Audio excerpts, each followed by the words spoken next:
Hi everyone! Welcome to my review of episode 4 of Amazon's The Rings of Power. Needless to say, spoilers ahead. As always, I try to focus mainly on the costumes and on the parts of the show that I find worth discussing, not on all of them. Let's just get something out of the way first, too. So, we all know that this show has pretty much nothing to do with Lord of the Rings or with Tolkien, so at this point I'm judging the show purely as a random fantasy show with some of Tolkien's names thrown in there. But yeah, here we go. The intro to this episode is basically Miriel's vision of Numenor's future, so of the fall of Numenor. I liked the visuals, but I really disliked that they showed us the sinking of Numenor, even if it's only a vision. And they actually showed it twice in this episode, later with Galadriel as well, because I think that when it actually happens, it will not be as impactful the more times we see it.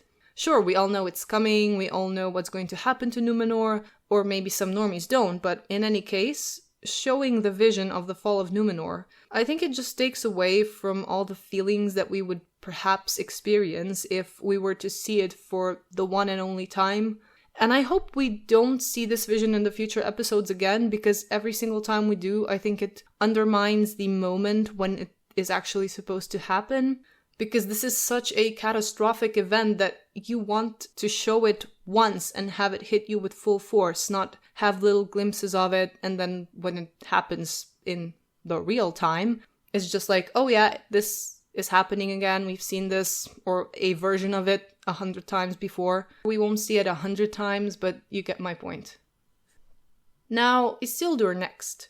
As a linguist, as a person who appreciates the language, this might be nitpicky, but it is my review, so I'm gonna say it. It really bugged me when they called Isildur by a nickname. It was like Isil or Sil, and it just brings it down to this very casual register that you would not associate with Tolkien, where every single name, be it for a person, a place, a thing, is so carefully chosen.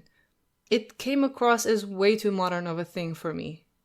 I mean, if you're doing it, might as well call him Izzy, because at this point it wouldn't even surprise me. In fact, I'll probably call him that in my future reviews. So, speaking of our boy Izzy, he has his head in the clouds again while he is out there training and sailing, and he purposefully lets go of the rope, and short story short, he gets kicked out of the sailing academy. So for this one mistake, he gets kicked out, but not only him, also his two mates, who had absolutely nothing to do with it, they also get kicked out, just so that we can have this fight and argument between the three friends later on. But yeah, this conflict, having Izzy, I can't call him that, I'm sorry. Having Isildur dismissed from the academy for this one thing, it was so hollow. Because would he not be given some sort of punishment, be scolded or questioned first? Like, why did you do it? What's going on with you? No, it's just you're out. And those friends of yours too, because guilty by association or something? Now, let's stay in Numenor and let's look at a few costumes. Earien's dress, I think that's how you say her name. Earien? Yeah. It's not a horrible dress at all, considering that we've established this sort of style for Numenor, but this blue dress does have a lot going on, similarly to Miriel's. I just feel like they could have achieved more with different textures and layers instead of these random disconnected details and different shapes. But I do have a slightly more interesting observation to make. I do think the orange color from the previous episode suited the actress better, and I think I have an explanation for it. Now, I don't know much about the colors for your skin tone guide, but it's basically this thing where you have different skin undertones divided into 4 seasons, and it essentially tells you which colors are best for your skin undertone, hair, and eye color. Again, I don't know much about this theory, but based on what I did look into, I'm pretty sure that the actress is a spring, which would mean that she has very warm undertones. Her skin has this warm undertone, her hair is warm brown, and so are her eyes. According to this season's guide, the best color for her should be something warm and vibrant. Quite the opposite of this rather muted bluish, greenish gown. And I tried to make her dress more vibrant just to see what it would look like. I just added a little bit more saturation and made it a more true blue color, and I think it looks a little bit better already. Now, this is not a critique of the costume as such, but I do think they could have opted for a more flattering shade to work more hand in hand with the actress's natural features and uplift them even more. One other note on the costumes, sometimes it seems like they don't establish the climate too well. One example is Bronwyn with her sleeveless light dress and the leg slit, while right next to her you have people in sheepskin vests and long sleeves. But fair enough, maybe it's Arondir's love that's keeping her warm all the time. I also want to comment on Pharazon's garment. So he's wearing this, I guess, red velvet toga, which we can see that it's some sort of thicker material. It was a bit odd since you have most of the Numenorian citizens wearing very light fabrics. The red overlayer looked heavy and thick, both in combination with his blue outfit and in comparison to the rest of the Numenorian clothes. I would like a bit more texture in his outfit, but I did like the colors. They were quite rich and less jarring together than the blue-orange combination that we've seen in a few instances in Numenor. Now, I'm mentioning the Southlands plot here just to comment on Adar's outfit. In summary, Arondir has been captured by the orcs, and then he and we meet Adar, who sends Arondir on his way with a message for the Southlands villagers, who now took refuge in the watchtower. But look at what I found. It's those damn swirls again. Elrond's grey outfit and his green one, Gil-galad's necklace, are Pharazon's chest piece, and now Adar's chest plate. Everywhere where they needed texture and they couldn't think of anything else, I feel like this was their go-to pattern. They just added this abstract swirly line pattern there, and needless to say, it looks very out of place.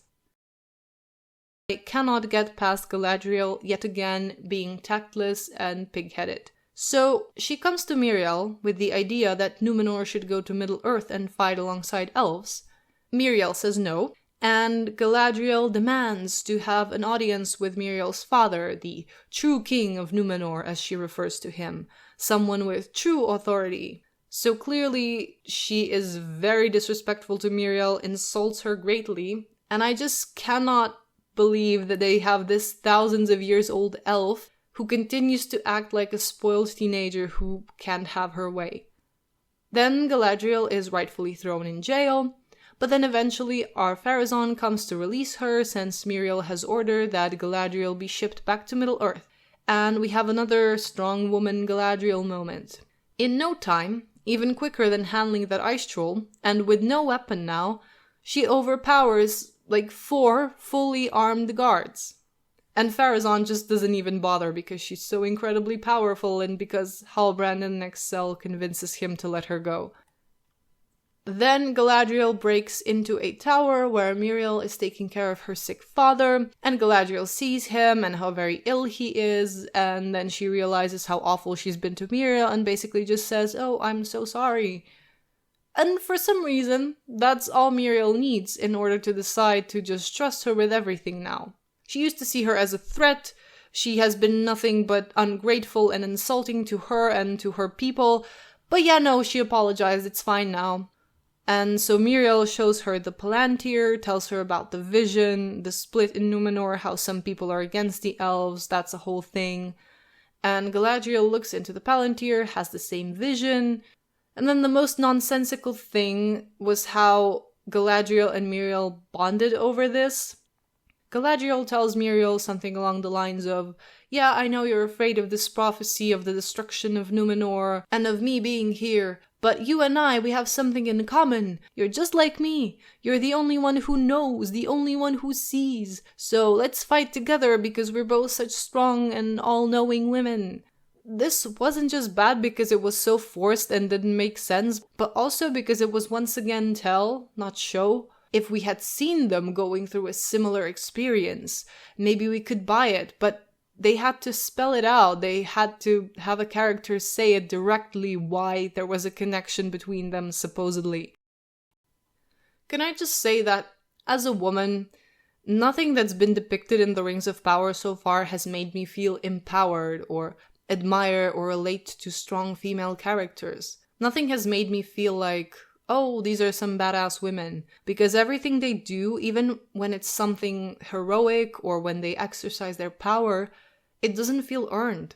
It doesn't feel like there has been any setup for it. Mainly because none of them are particularly likable characters or inspiring characters, and most of what they do to serve their character's ego.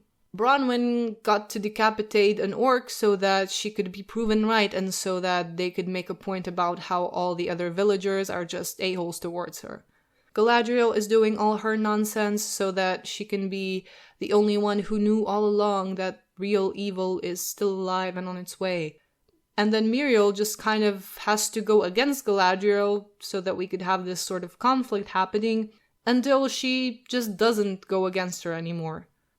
The only thing that I've sort of enjoyed on occasion was some of the Khazad-dûm scenes, the two Durins together, Durin and Elrond here and there. But still, that's like small aspects or comedic aspects. And if we divorce the show from Tolkien, which we should if we want to discuss anything at all without constantly bringing up the point that this is not a show about Tolkien's world and Tolkien's works, the show as a whole still lacks a lot of substance and character building, motivations that would make sense. And this is what happens when you start changing established characters and events. Things around you start crumbling because they no longer follow the line of reasoning that was there originally, and the events begin to lose connection, which they have to have in order to make sense. You throw in another person or put a person somewhere where they shouldn't be, and the course of history, or the story, changes. And often these changes are not well thought out, or cannot be well thought out, since they are now a thread in a fabric in which they do not belong. But I digress. I guess this is all for this week's review. I know it got a bit rambly, but let me know what you thought about the Rings of Power if you watched this episode. And if you enjoyed this video, please don't forget to leave a like. It really helps me out. I'll see you soon.